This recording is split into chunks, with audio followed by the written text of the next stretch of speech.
Hello दोस्तों, एक और लर्निंग वीडियो में आपका स्वागत है। और कल जो बेसिकली लर्निंग नहीं, कल एक्सपेरिमेंट वीडियो होगा। और ये बड़ा जो ट्रेडिंग सेशन है, न्यूज़ बेस्ड ट्रेडिंग सेशन है। तो उसके लिए हम एनालिसिस करेंगे किस तरीके से हम काम कर सकते हैं, ठीक है, और किस तरीके से हम पोजीशन अपनी बना सकते हैं। आज अगर किसी ने लेके गया होगा अप ट्रेंड में, वो अपना पोजीशन किस तरीके से स्क्वायर अप करेगा, या कल मार्केट जो वॉलेटिलिटी होगा तो उसको किस तरीके से हैंडल करेगा, तो उसके बेसिस पे हम वीडियो बनाएंगे। तो देखना और समझना। अगर अच्छा से समझ में आया तो लाइक करना, वीडियो को मत भूलना, और सब्सक्राइब भी करके जाना चैनल को। Thank you. चलते अभी वीडियो में। अब देखो, कल जो मार्केट डेली जो ओपन होती है 9 AM से प्री ओपन हो जाता है और 9:15 से ट्रेड स्टार्ट हो जाता है। सेम कंडीशन कल है, ठीक है। और रिमेन जो अपनी कमोडिटी मार्केट है वो भी सेम है, ठीक है। 5 बजे ओपन होगा। तो मार्केट टाइमिंग तो हम समझ लिए सेम है। तो अभी चलते हैं ट्रेडिंग सेशन में, तो किस तरीके से हम चार्ट में एनालिसिस करते हैं। तो अभी ये बैंक निफ्टी की चार्ट है, ठीक है। बैंक निफ्टी अभी जो करेक्शन है 54,000 से अब गिर के 48,000 तक आ गया था, ठीक है। अभी 1,000-1,500 पॉइंट रिकवर किया है। मतलब जो करेक्शन था वो थोड़ा सा अब रेजिस्टेंस जो बचा हुआ है 49,500 पे वो टिका हुआ है मार्केट, ठीक है। अब देखते हैं पिछले पिछले जो थोड़ा सा 2-3 साल कोविड से लेके अब तक 4 साल हो चुका है। अब इस साल लेके 5 साल हो जाएगी, तो उसको किस तरीके से मार्केट बिहेव किया है, अब हमें किस तरीके से काम करना पड़ेगा। अब 24 वाला जो मार्केट था, अब देखोगे जस्ट ओपन हुआ 45,700 से, अब मूवमेंट किया है 46,300, मतलब 800 पॉइंट करीब मोमेंटम हुआ। छोटी सी कैंडल बनाया है ना, नॉर्मल डे में जितने कैंडल बनाता है उतनी कैंडल बनाया। तो बड़ी मोमेंटम था नहीं, क्योंकि आगे इलेक्शन था, तो उस वजह से ज़्यादा मोमेंटम हो नहीं पाया, क्योंकि डिसीजन नहीं आया। क्योंकि मार्च, अप्रैल और मई जून में इलेक्शन था, तो उस वजह से जो गवर्नमेंट की रूल होता है वो चेंज हो जाता है। इसलिए कोई इसको मिला नहीं मार्केट को। बहुत ज़्यादा गिरावट होना है, बहुत ज़्यादा, मतलब न्यूज़ बेस पे जो होना चाहिए था वो हुआ नहीं। अब चलते 2023 में। 2023 23 में मैं आ गया। अब देखोगे 2023 में कितने बड़े मोमेंटम था। अब देखोगे 42,000 से 39,500, मतलब समझ रहे हो 2,500 की मोमेंटम। लेकिन अल्टीमेटली देखो 39,500 तक आया। मम इतने मोमेंटम हुआ, 2,500 पॉइंट के ऊपर नीचे करके मोमेंटम हुआ। बट क्लोजिंग अल्टीमेटली वहीं पे जहां ओपन हुई थी, ऑलमोस्ट थोड़ा सा गैप अप ओपन हुआ था, थोड़ा सा नीचे आके क्लोजिंग दिया, ठीक है। और उसके बाद तो बड़ी मोमेंटम थी। 2022 का देख लेते हैं, ठीक है। 2022 का जो मोमेंटम था, आप देखोगे खास मोमेंटम 22 में भी नहीं था, ठीक है। 22 में इसलिए नहीं था, क्लोजिंग था 38 पे, ओपन हो गया थोड़ा सा गैप अप। अब जो मोमेंटम थी 38,700 से 37,700, मतलब 1,000 पॉइंट के अंदर अंदर मोमेंटम हुआ। नॉर्मल डे में इतना मोमेंटम हो जाता है मार्केट, ठीक है। तो अब 2021 में सबसे सरप्राइज किया था 2021 वाला जो मोमेंटम था। अब देखोगे 2021 वाला जो मोमेंटम था वो बड़ा सरप्राइज था, ठीक है।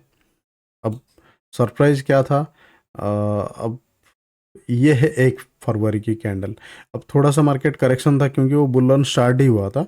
क्योंकि उस टाइम पे कोविड वाला जो 2020 का कोविड का सिचुएशन जो था, मार्केट काफ़ी गिर गया था। तो उस वजह से उसको मार्केट को थोड़ा सा न्यूज़ बेस में पंप मिला, और काफ़ी अच्छा मोमेंटम हो गया, काफ़ी अच्छा। मतलब देखोगे मार्केट जो उससे पहले जो हाई था 32,800 था हाई, ठीक है, बैंक निफ्टी का। और वो गिर के आया कहाँ पे, 29,000, मतलब 30,000 मान के चलते, 30,000 पे ऊपर ही क्लोजिंग था। उसके बाद जिस दिन 1 तारीख बजट था, गैप अप ओपन हुआ, थोड़ा सा होल्ड किया, ठीक है। अब 31,000 से सीधा 33,000, दो मतलब 2000 पॉइंट की मोमेंटम यहाँ पे हो गया। अब 2020 को भी देखते हैं।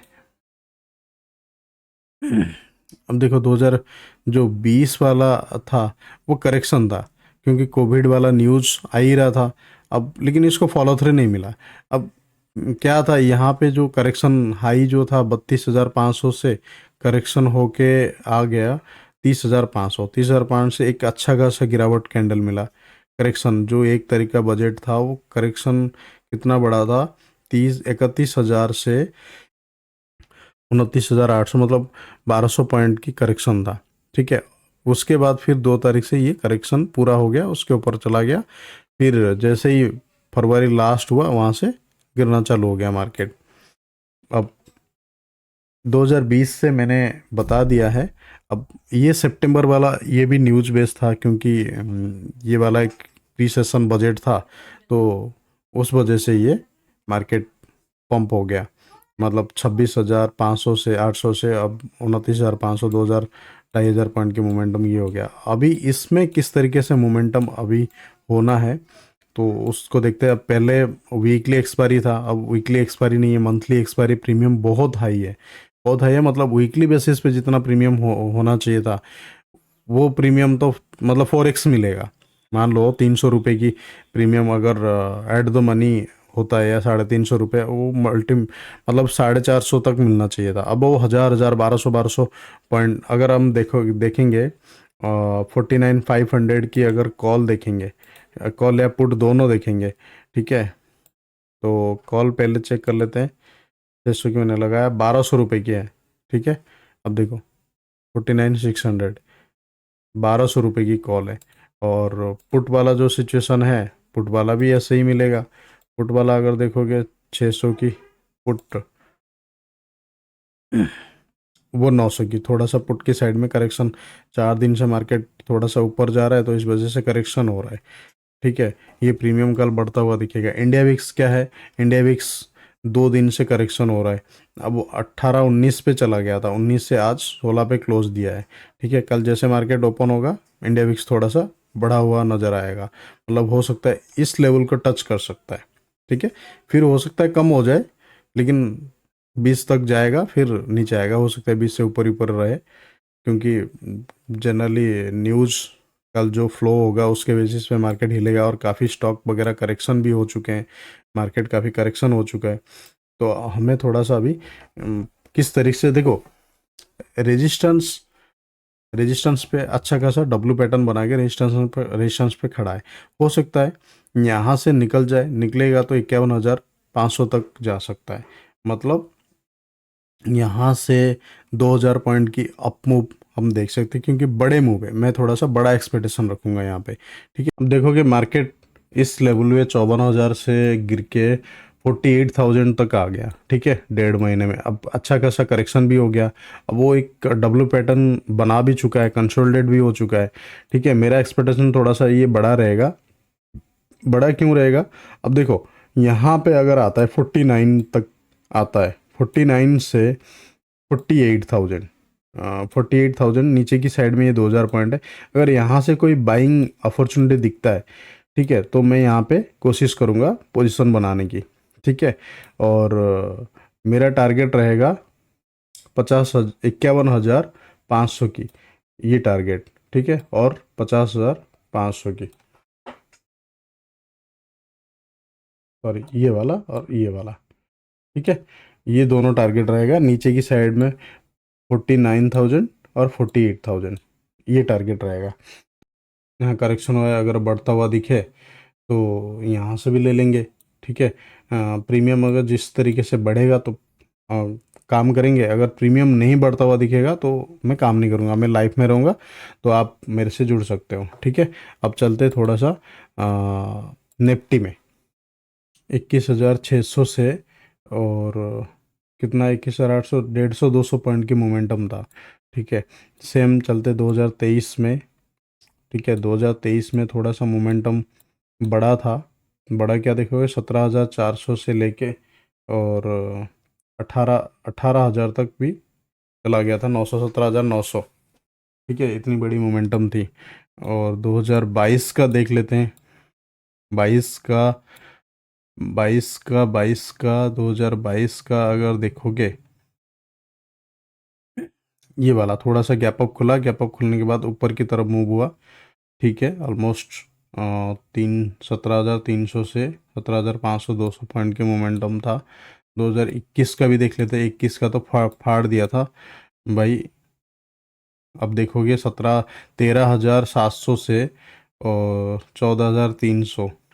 ठीक है, निफ्टी इतना बड़ा मोमेंटम किया था उस टाइम पे, क्योंकि निफ्टी 13,000 13,500 की थी, तो अब तो 23,000 है। ठीक है, ऑलमोस्ट उससे डबल ही मान के चल, डबल तो नहीं है, डबल होगा तो 27,000 पे डबल होगा।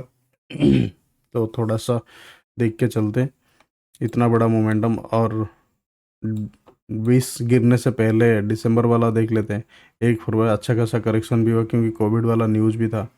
ठीक है, 12,000 से 11,600, 400 पॉइंट की करेक्शन था। तो अब ये इतना बड़ा करेक्शन होने के बाद, अब पिछले साल तो हुआ नहीं था, तो मेरा एक्सपेक्टेशन यही रहेगा इस साल मोमेंटम हो ऊपर की तरफ या नीचे की तरफ। नीचे की तरफ ऑलमोस्ट करेक्शन जो था, अब देखोगे 26,000 से अच्छा खासा करेक्शन हुआ।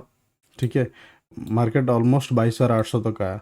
अब वो 1 महीने से कंसोलिडेट कर रहा है, कंसोलिडेट गिरने के बाद थोड़ा सा कंसोलिडेट, ये भी अच्छा चीज़ है कंसोलिडेट होना। कंसोलिडेट जैसे किया, मेरा टारगेट थोड़ा सा बढ़ा, या तो 24,000 या 24,800, यहाँ तक मार्केट आना चाहिए। या तो लो, अगर लो ब्रेक करता है तो इस लो तक आना चाहिए। ठीक है, अगर ये वाला 23,500 ब्रेक करता है, 23,500 ब्रेक करता है, तो 23,000, फिर 22,800। ठीक है, नीचे की साइड में ये जो 3 कैंडल बनाया, हो सकता है कल 3 कैंडल भी खत्म कर दे। ऊपर की तरफ 23,500 से 24,000। ठीक है, उसके बाद 24,800 ऊपर की, ये मेरा टारगेट है। नीचे की ये टारगेट हो सकता है कल। मोमेंटम प्रीमियम के ऊपर डिपेंड करेगा, प्रीमियम किस तरीके से मूव करते हैं।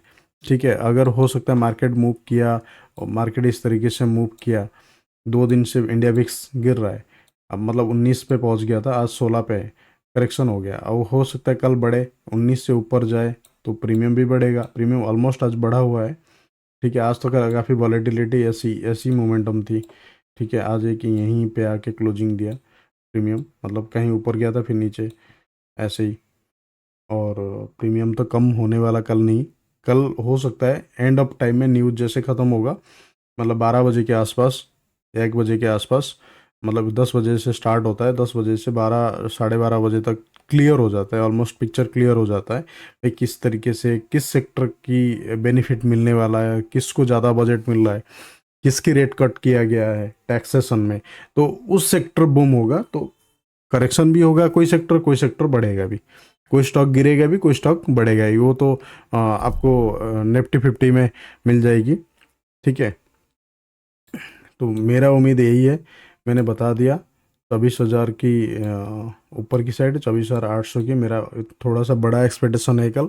अगर नहीं मूव करता है प्रीमियम तो कोई बात नहीं, छोड़ देंगे, कोई सुनेंगे, तो बजट तो एक दिन आएगा, लेकिन हमें तो हर हर दिन ट्रेड कर। Thank you. तो अगर ये मेरा एनालिसिस अच्छा लगता है तो लाइक करिए, चैनल को सब्सक्राइब करिए, और लाइव ट्रेड करना है तो मेरे साथ जुड़ सकते हैं, देख सकते हैं, सीख सकते हैं किस तरीके से भाई हम लोग प्लान करते हैं डे ट्रेडिंग में। ठीक है, थैंक यू सो मच।